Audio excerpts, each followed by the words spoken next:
An investigation has begun into a video in which two men are seen interacting with a large crocodile in the wild. The National Environment and Planning Agency NEPA says the stunt was dangerous and illegal. We have more in this report from TVJ's DWAYNE Anderson. Two men baiting a crocodile while they record it. Give me some of the camera, man. Yeah. Danny, make sure you're catching me. You know I let this boy come out of the pond. Yeah. And he's so big. I got it, man.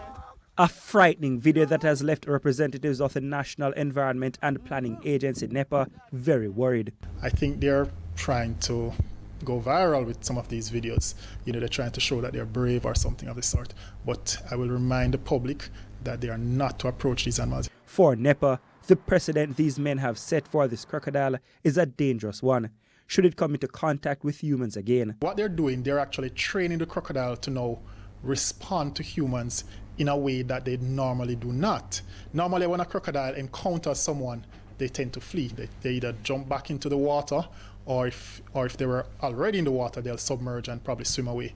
But what is happening now is that they're training they're training the crocodile to actually approach people for food. So that animal in that video actually look as though it already has been habitualized by people who are actually baiting it or offering it some form of meat or something of the sort. So when it sees people, it's actually approaching people, and that is a potentially dangerous situation.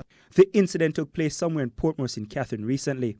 The matter is being probed by authorities with a view to nabbing those involved and laying charges. What they're doing there is actually an offense under the Wildlife Protection Act, because it's an offense to capture, to have in one's possession, or to molest a protected species. And what they're doing there would be considered molesting that animal. Since the authorities started keeping records in the mid-1840s, only 4 persons in Jamaica have been killed by crocodiles. But the NEPA representatives recognize this video could so easily have taken a fatal twist. They are therefore urging persons not to repeat the action seen in the video. DWAYNE Anderson, TVJ News.